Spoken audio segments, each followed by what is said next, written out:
The Carpathian mountain range spans 209,000 square kilometres in a great arc across Central and Eastern Europe. Cradled beneath its jagged peaks and hidden among trackless miles of forest is perhaps the world's only surviving medieval landscape. Formed at the same time as the Alps, much of this great range straddles the area of modern-day Romania known as Transylvania. It's a place of myth and legend, a land where the distant howl of the wolf still chills the night air, where bears sharpen their claws on towering pines and lynx prowl ghost-like among the sullen crags. Carpathia is truly vast. Almost the same size as Britain, it constitutes the largest tract of unfragmented forest left in Central Europe, and is home to the world's greatest concentration of brown bears and 45% of Europe's big carnivores. Their presence helps to preserve one of our most abundant ecosystems. I'll be travelling to the very heart of this breathtaking region in an attempt to uncover the history, the culture and the wildlife of what is Europe's last untamed wilderness. My journey will take me through the foothills, where ancient villages survive practically unchanged, despite Romania's stampede towards modernisation. I'll be exploring the forests and mountains beyond as we go in search of the European brown bear and find out why this elusive species is so vital to the survival of the environment. On my way, I'll be meeting a dedicated group of individuals whose passion for this area is helping to redefine its importance as one of the great surviving wonders of the natural world. These include a Transylvanian count who is working to conserve some of the most ancient of Carpathia's medieval villages, and His Royal Highness Prince Charles, who can trace his ancestry back to Romania's dark and distant past. The genealogy shows that I'm descended from Vlad the Impaler, you see. So I do have a bit of a stake in the country. As it were. With its deep gorges, cliffs and windswept bluffs, Carpathia is a popular destination for lovers of adventure sports.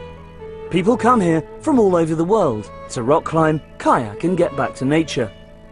But for many Romanians whose parents were herded into cities by the communist regime, the mountains offer something far deeper, a chance to reconnect with their rural heritage.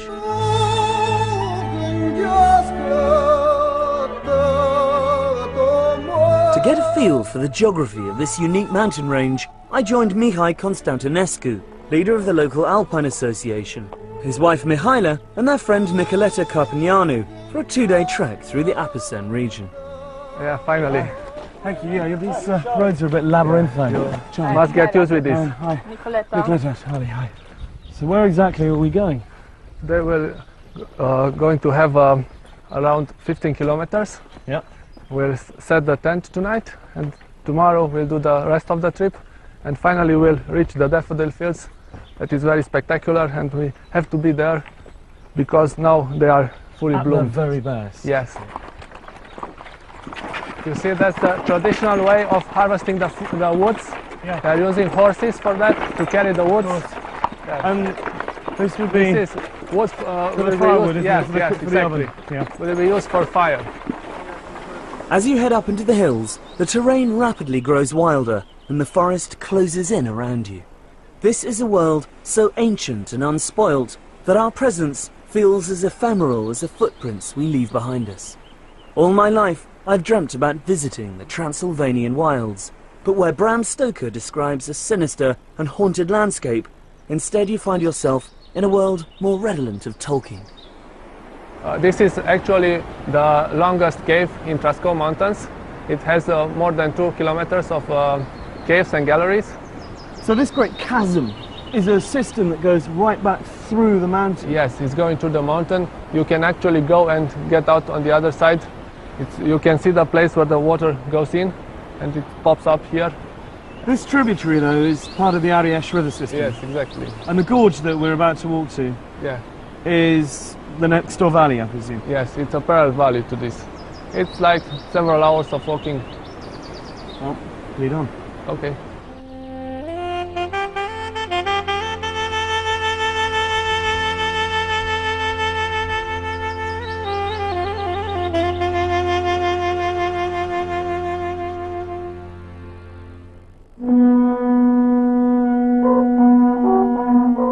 approached our campsite as dusk was fading to black.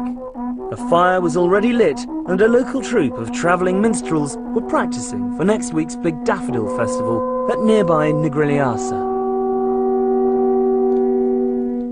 This is a traditional pursuit for Romanians at weekends in this area. They come camping. It's one of the big things you do here. That's right. I think we're very lucky we got such beautiful countryside here, and most people appreciate that, so they come here weekends, also summer holidays. They usually get a tent and their backpacks and they go in the middle of the mountain, so you have to carry everything with you. Including your musical instruments.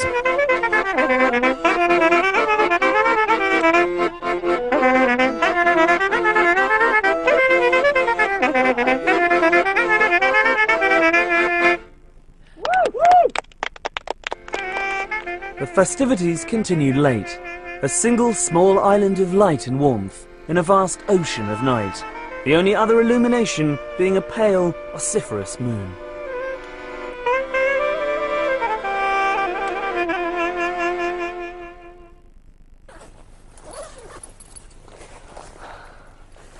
Check the coast is clear for bears. Oh. Morning in the mountains. I haven't seen it yet. This is my first view of it properly because we arrived in the middle of the night. It's paradise. These high alpine meadows, the smell of the juniper bushes, the light. Just can't beat it.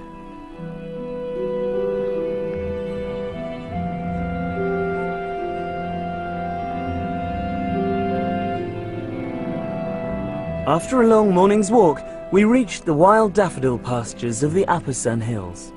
And although the festival was due to be held the following week, the ground was already a carpet of white.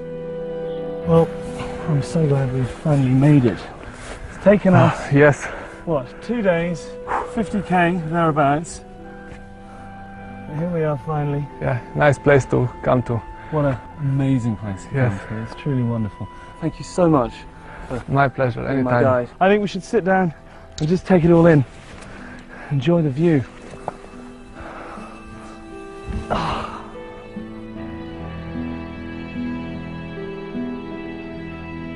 These stunning meadows of daffodils are just one of Carpathia's many floral spectacles, as I discovered when I caught up with head of World Wildlife Romania, Erica Stanciu, at a local food and crafts festival in Nucșoara.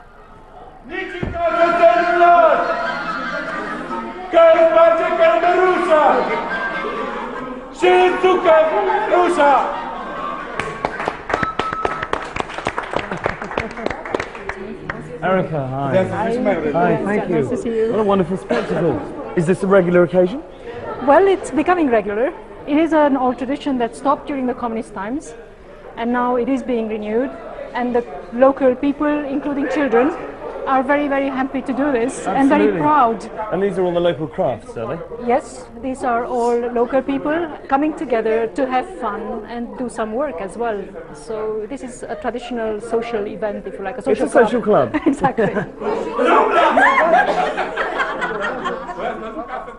Why are the Carpathians so important, so unique? Well, because we still have large areas of wilderness, which means very well balanced ecosystems with the whole array of habitats and species that were naturally here and still naturally are here, with the natural processes still happening. Because this is really unchanged from the way it was 1,000 years ago.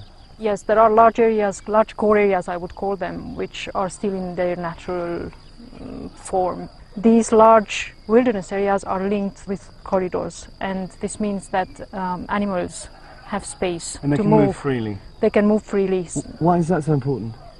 It's vital. It is vital, especially for some of the species like the large carnivores that need large spaces to survive. Presumably you get inbreeding. Otherwise there will be inbreeding, otherwise the whole population will be disappearing, if you like, Right. because they need space to live. These are large animals that need large areas to feed on, and it's crucial for them to have these corridors between the wilderness areas. You have a lot of cuckoos around here.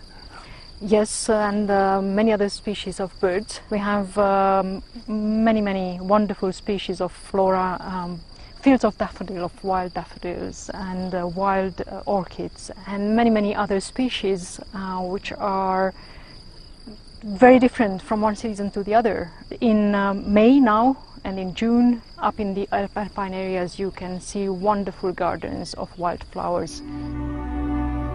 Inhospitable though the Carpathians often are, people have been living here for millennia, and the mountains around Gradistir de Monte conceal something extraordinary. What you see today is estimated to be less than 10% of an ancient city that lies tangled and buried beneath the roots of the forest. The ruins of Sami-Sejutusa, capital of the Dacians, have been described as the Machu Picchu of Europe, although they predate the Incas by nearly 1,000 years. Around 200 AD, it was the cultural, religious and military heart of a civilization that stretched from Slovakia all the way to the Black Sea. But this is an area that's proved almost impossible to conquer for any length of time. The Romans were forced to pull out due to the high cost of policing such wild terrain. Then came the Huns, the Avars, the Slavs and the Bulgars, the Magyars, and most enduring of all, the Saxons. Travelling northeast towards Brasov and the foothills, you reach a region where the German language is still widely spoken, and many of the people are descended from immigrants who came here in the 12th century. Or at least, that was the case, up until the early 1990s.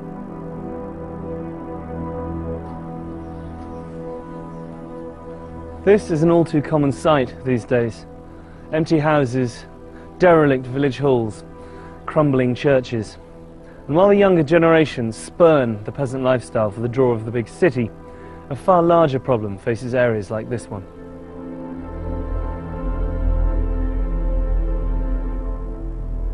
Following the revolution and the fall of Ceausescu, the German government gave its Saxon cousins the opportunity to return to their homeland.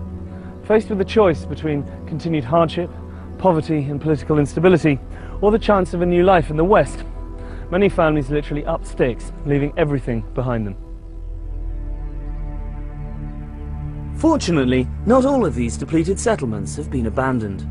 Aside from a growing Romani population who have moved in to take advantage of the free housing, there is still a stalwart Saxon contingent who have stayed on and are attempting to inject new life into what is a vital part of Romania's cultural identity. The village of Despre is one of the lucky ones, where members of the community have banded together to preserve their architecture and traditions.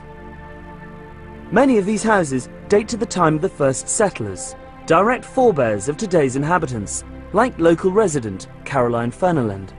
My ancestors came 1142, invited by King Géza II of Hungary to defend this area against the invasions. So they came with a golden letter, we call it. And this is why they built 240 villages in Transylvania, and every village has a fortified church. All the time somebody was watching from the tower to see if it is dangerous, and then they would ring immediately the bells, and everybody Piles into the church. very quick. And locks Very the door quick. behind them, yeah. Of course. This is Alba Iglesia. In 1400 it was first mentioned, and from this is coming the name of the village, Deutsch-Weißkirch, Saas-Ferechhazo, and Viskri in Romanian. Nice. White church in German. White church in German. Marvellous door.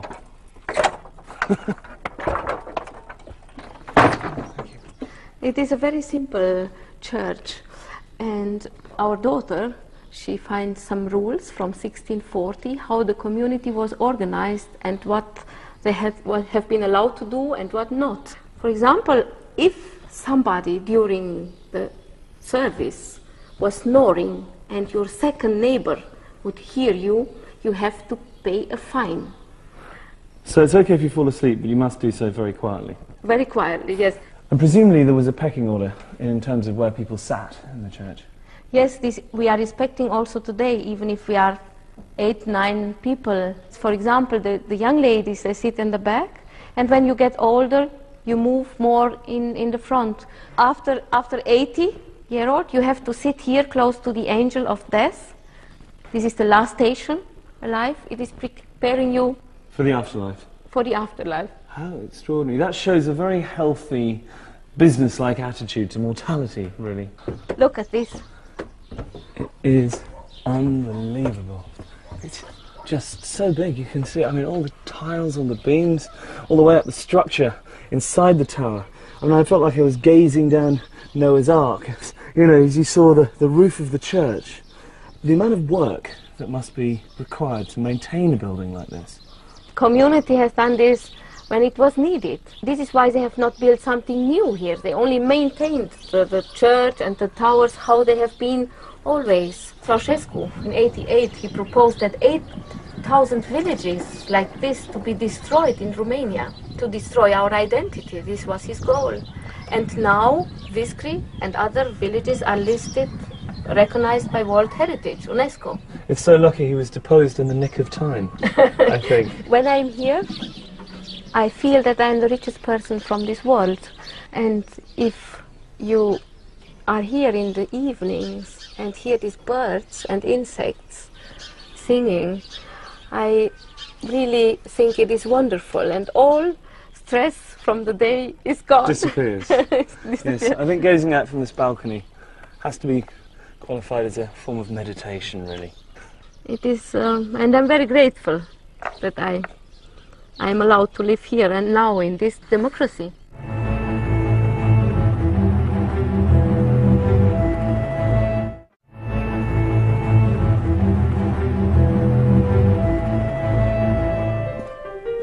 While the 21st century is starting to make its presence felt here, for the Saxon contingent, daily life is still remarkably unchanged. With the influx of tourism and the opening of several guest houses, embracing both the traditional and the more modern, greater effort is being made to preserve the old ways. Everyone in the community has their role, whether it's the daily grind of making flour and baking bread for the village in stone ovens, or looking after the livestock. When you live this close to the Carpathians, one of the more full-time jobs is tending the sheep.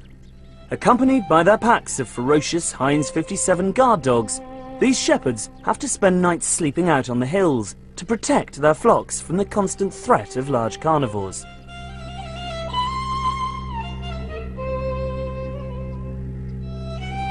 Am avut. Deci acum ce să spun eu asta? Cum atacă lupul? They had problems usually, the wolves are attacking. Lupul te atacă, te pândește. Șade drept o grămadă cu mărăcini undeva, vine, te vede că ai trecut încolo și s-a sărit pe oaie. Does he ever get scared? Because presumably if he catches a wolf attacking a sheep, he's got to go out there and try and bash it over the head with his shepherd's crook. Nu mi-e teamă, dar el e fioros. În momentul când în momentul dacă l apuci de-l vezi tu înainte și nu te vede el, e bine. Dacă te vede el și l-ai văzut tu, răgușești. Nu mai poți răi, gata. Would he rather there were no wolves, or is 1 or 2 sheep a year an acceptable loss to have large carnivores living in Romania? Deci să nu ai pierdere, pagubă. Dar să fie urși lupi. Poți să fie urși lupi, dar să nu ai pagubă. Every day, Stelaka and his colleagues drive their flock for miles across the open pasture. And most exhausting of all, as I found out, they also need to milk each sheep by hand, twice.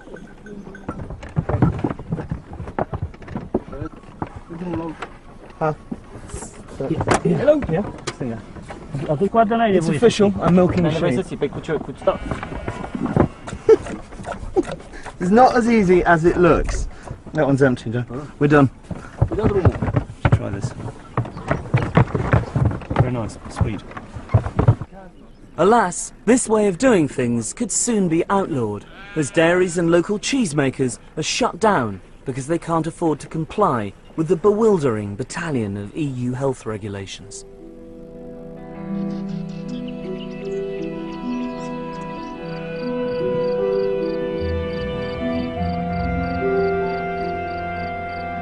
One organisation that is striving to prevent this from happening is ADEPT, a charity that maintains local methods of farming and living off the land are essential for the survival of a rich and varied ecosystem.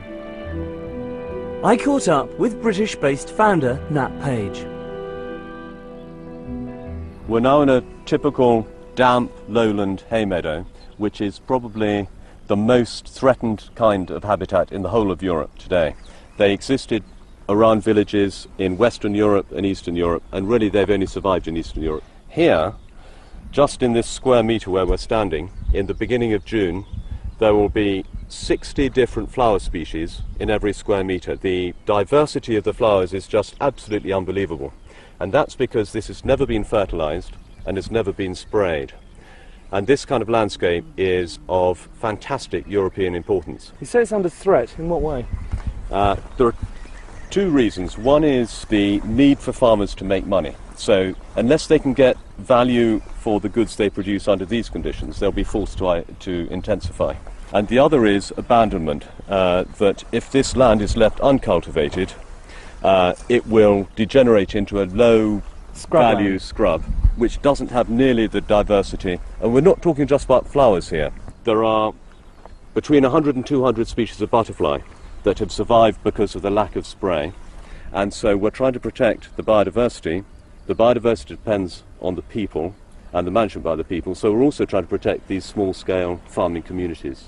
But the other most important long-term way of promoting survival is helping them get a proper price for the goods they produce, bringing innovative marketing means to support traditional production methods. In many ways it seems that these smallhold farmers are custodians of the landscape because their continued survival ensures the survival of this ecosystem.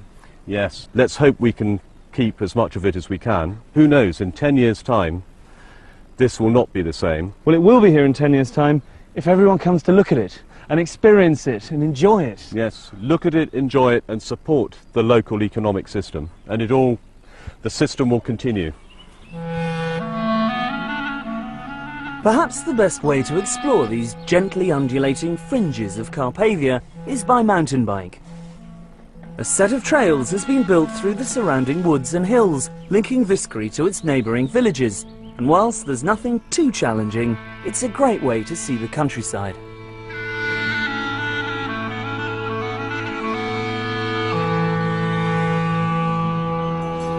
I arrived back to the village at dusk, in time to witness one of the most iconic spectacles of rural Transylvanian life. Early each morning, the cattle, individually owned by members of the village, take themselves out to pasture. In the evening, they unerringly manage to find their way back again.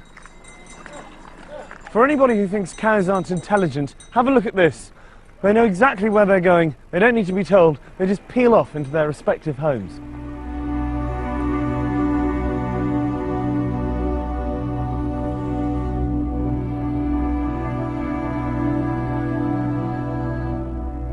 As Romania's economy is developing, the environment faces ever greater danger. With much of the country's biggest natural resources either under the ground or sprouting out of it, the impact on this mountain paradise is increasingly costly. This is one of thousands of illegal logging operations that are taking place as I speak in the mountains of forest of this area. Look at this tree, you can count the rings. It's over 100 years old. It's not even selective. Well, it's selective in as much as they take the largest and the oldest trees, cart them off. It's a tragedy. Deforestation is the greatest threat facing this wilderness. As far as the government is concerned and the people who have been restituted land here, Carpathia's main value lies in its prime timber and mineral deposits. For a country struggling to catch up with the rest of Europe, this region is, literally in some cases, a gold mine. Insufficient resources to police such a huge area and a reluctance to do so makes it almost impossible to prevent such wide-scale clear felling.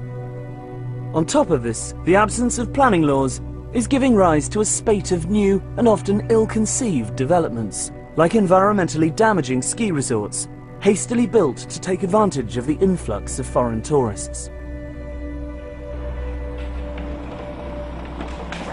If operations like this one are allowed to continue due to greed and corruption and the demands of the Western world, then the forests of Carpathia will probably disappear within the next 10 years.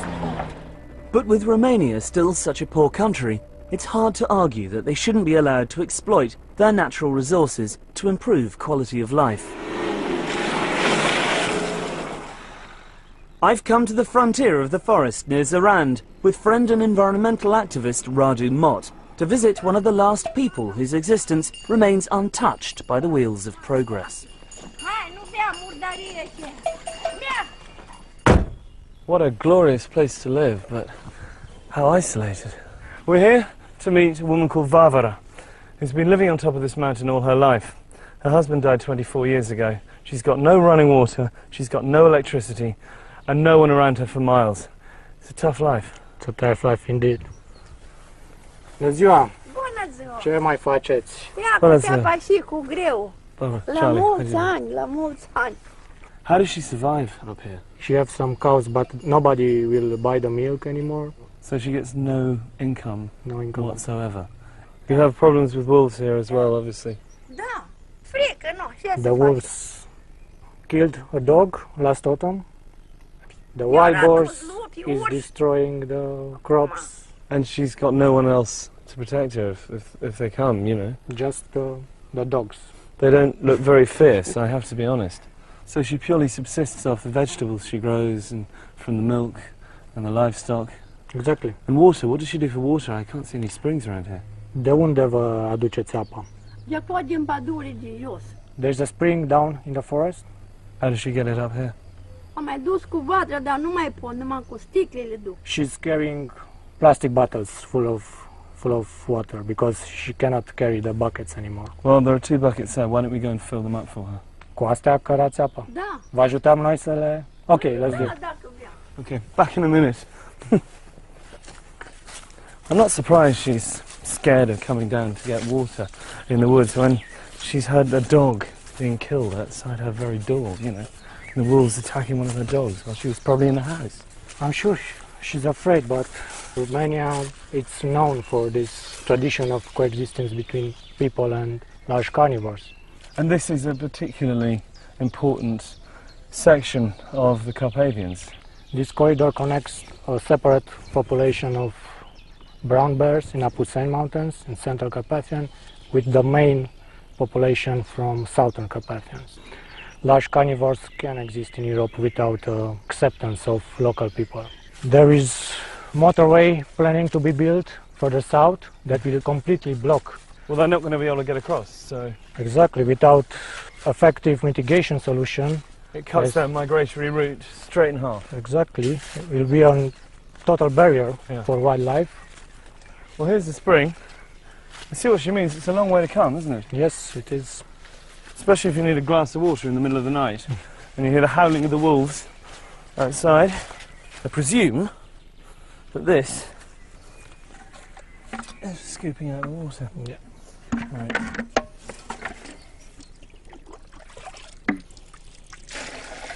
Can't believe she has to do this every day, and she doesn't even use these buckets. These little bottles don't last very long, so it must be constant coming back and forth. Exactly. But it's the only way for her to get water. I think we should try and raise some money, get her a generator and a water pump and a hose sorted out. Exactly. So, yeah. V-am adus apa. Vă mulțumim frumos. Cu plăcere, numai. Trăiți la mulți ani. Sănătate, numai bine. De Domnul. I hope that'll keep her going for a while.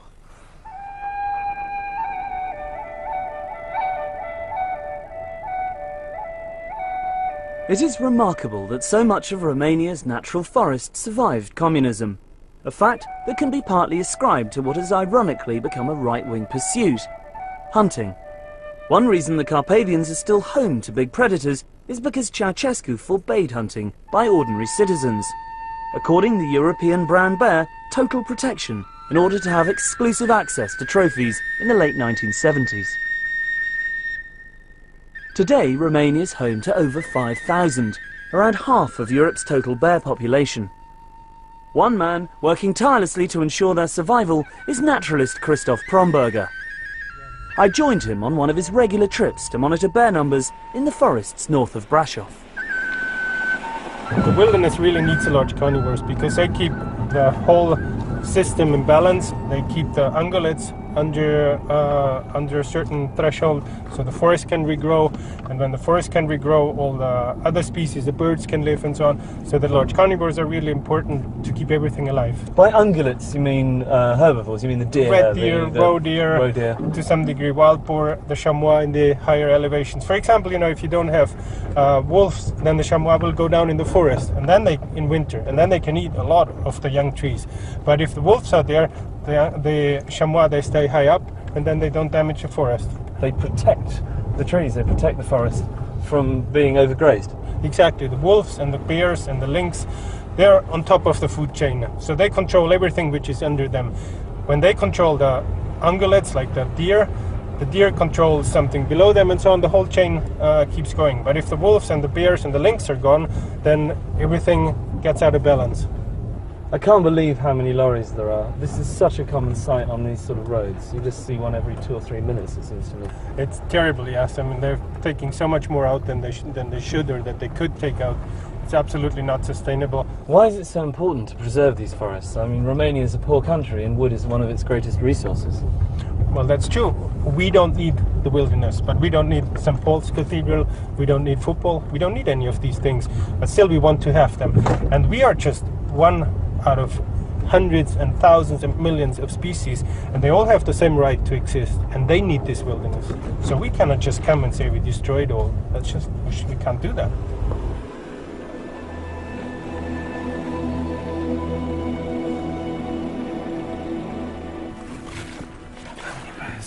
In this area, there's about 25 bears that are coming more or less regularly to the side.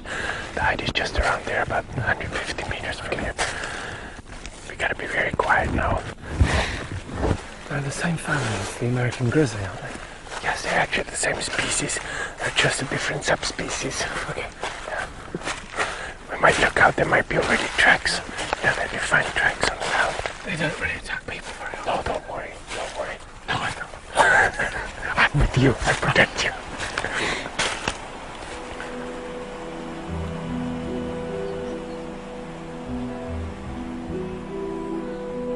This hide was used by trophy hunters who would lay down food and sit in comfort, waiting for bears to wander into their sights.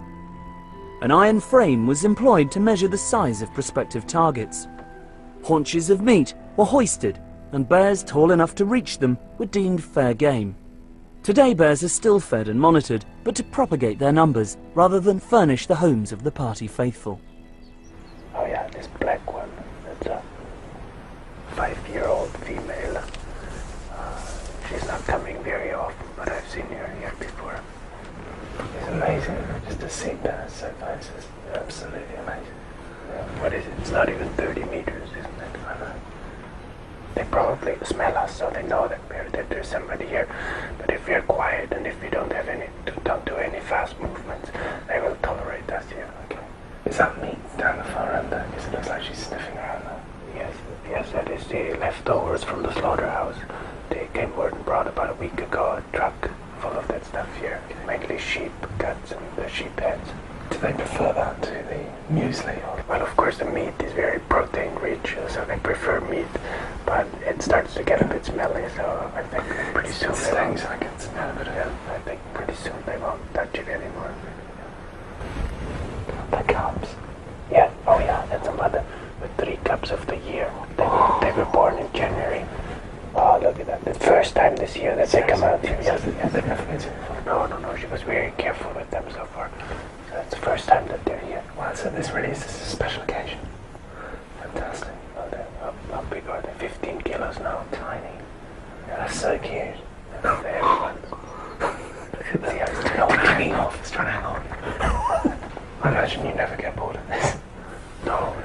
You can sit you come up there almost every day, don't you? You can sit here every evening. There's every evening something else happening.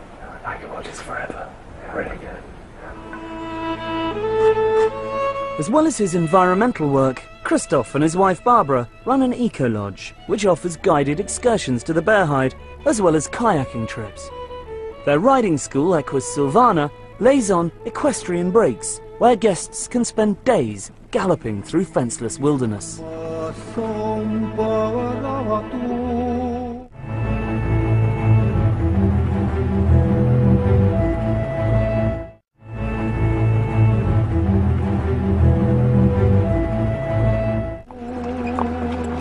Miklișoara, in the Hungarian-speaking area of Carpathia, is a small village near Barault. I've come here to meet Transylvanian Count Tibor Kalnoki, who is transforming the local community by converting disused homes into traditional guest houses and offering visitors the chance to step back in time. Tibor, hi. Welcome, Charlie. Good to see you. How are you? This is the most impressive hunting lodge.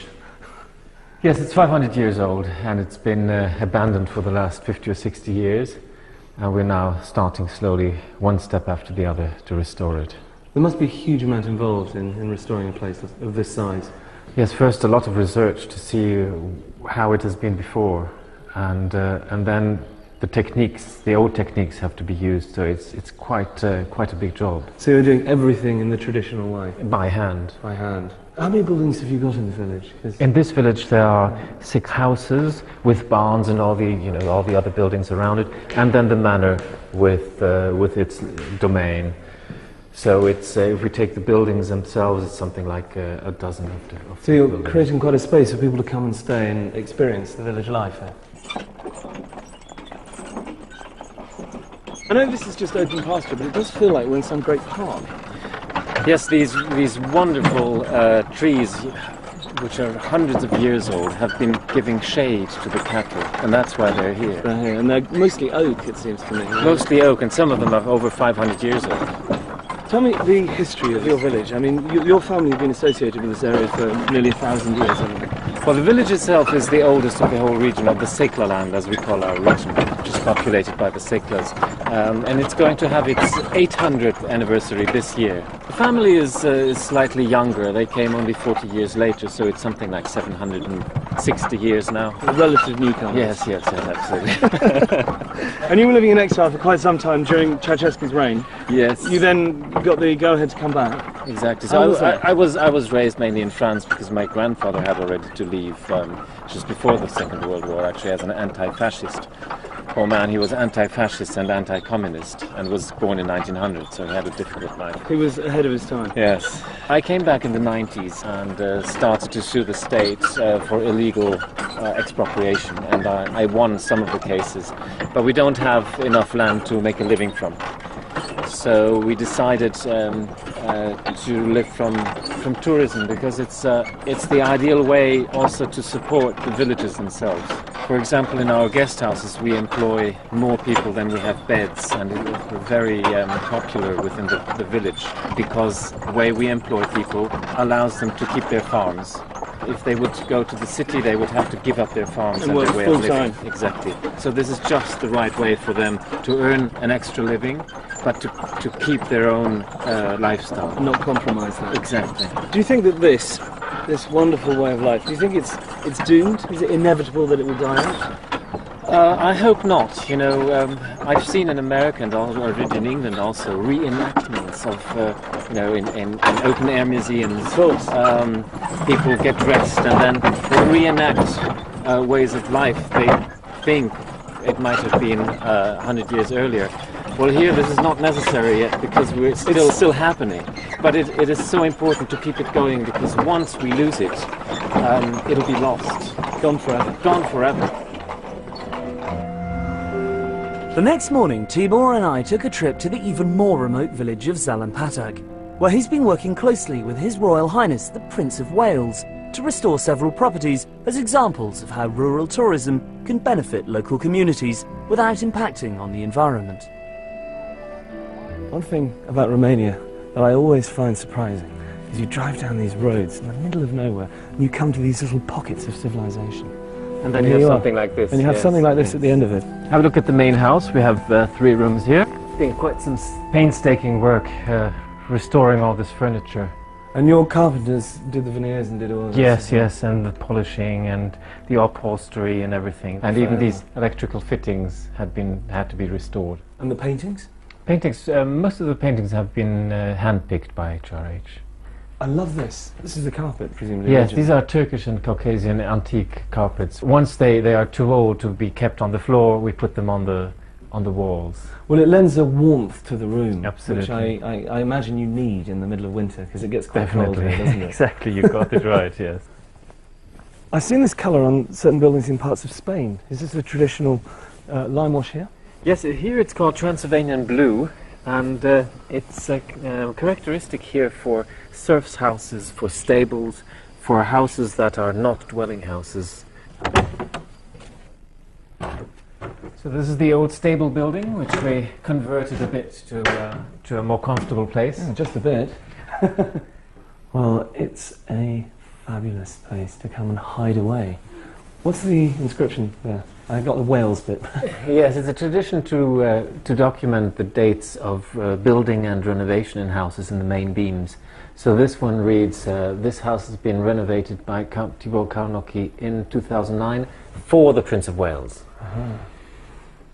It's so satisfying watching craftsmen at work. It's immaculate when they put the tiles in. Yes, I wonder how they get it right. It's not so obvious, actually. No, it is like doing a jigsaw puzzle, really, Yeah. I think. Tell me, Tibor, why did the Prince of Wales fall in love with this particular place? I mean, I can see it's very beautiful, but why here? I suppose it is because it's a place where the local population still lives in total harmony with the environment, with nature. And it is not complete and total wilderness like up in the mountains. It is actually handmade, but it is the perfect cohabitation of man with nature. It's easy to forget in such comfortable surroundings that the forest is still only a few feet away from the back door. A fact I was reminded of when I took a quick stroll in the adjacent hills. Walking up through fields of orchids along the edge of the tree line, you are completely immersed in the natural world. I never dreamt that I would actually see bears in the wild outside of Bearhide, but here was a sight I'd been hoping for all along. Proof that man has yet to ruin this pristine and innocent landscape. This is incredible. I can't believe my luck. Look. This is why the Carpathian forests, mountains and villages need to be preserved in all their untamed glory. Not just for the benefit of future generations, but to ensure the survival of Europe's most endangered carnivores.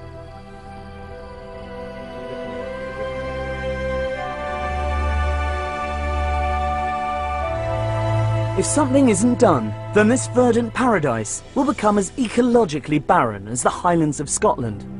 Once covered by magnificent forests of oak, beech and pine, now bare with new saplings grazed into submission by a wildly inflated deer population.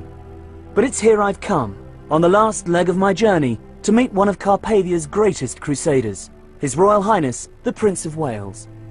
The key thing I think about Romania, and Transylvania in particular, is that there's so much we can learn from, it seems to me. It is the last corner of Europe where you see true sustainability and complete resilience and the maintenance of entire ecosystems for the benefit of mankind, and also for nature. And there's so much we must learn from that before it's too late, I think. So presumably this is why it's so important to preserve it for the future. Well, I think so, but people will say, oh, well, this is just trying to preserve things in aspic, and you're trying to prevent progress and so on. But you'd think by now we might have learned a few lessons from the things that have gone wrong with an agri-industrial approach to everything. Because the great thing, it seems to me, about Transylvania is the combination of natural ecosystems, the forests and the agricultural areas, together with the human cultural systems. And it's this extraordinarily unique, integrated relationship which is of such huge importance. Once you pull it all apart, you're left with something which can just be exploited without being treated in a sustainable way, if you see what I mean. Because if you cut down great swathes of the Carpathian natural forest, you're actually destroying one of nature's great services to the rest of mankind in terms of carbon sequestration. Given the fact that the rise of industry and agriculture has led to the almost total destruction of the Great Forest of Caledon here in Scotland, do you think that there's a way of stopping the same thing from happening in Romania? Well, we should be clever enough, wouldn't you think, by now, and wise enough to realize that some possible lessons to be learned in avoiding that from happening. Otherwise, if we just go on the same way, you end up with destruction occurring, and then people later on are saying, hang on a minute, you've got to try and put this back. What is the point of running into a proverbial brick wall, this time of such a painful sort, that by the time we realize that we have to redesign our food systems and put nature back at the heart of the whole process in order to provide us with what we take for granted, how are we going to be able to put it back? Yeah. So I think Transylvania is an absolutely key issue that has to be addressed. What do you love the most about Romania? It's the timelessness of it, which is so remarkable. And almost out of some of those stories one used to read as a child, it's quite remarkable. People are yearning for that sense of belonging and identity and meaning. And we have to rediscover some of these aspects of the way we produce food and live with and maintain and give back to nature if we are to make sure this whole system continues. And that's why human cultural systems matter, because they're intimately linked to that aspect of nature. It's in us, but we've somehow denied it and thrown it away and said it doesn't matter, it doesn't exist, it's irrelevant. It isn't irrelevant. Nourishes the soul and the heart, absolutely. That's what Romania does for you.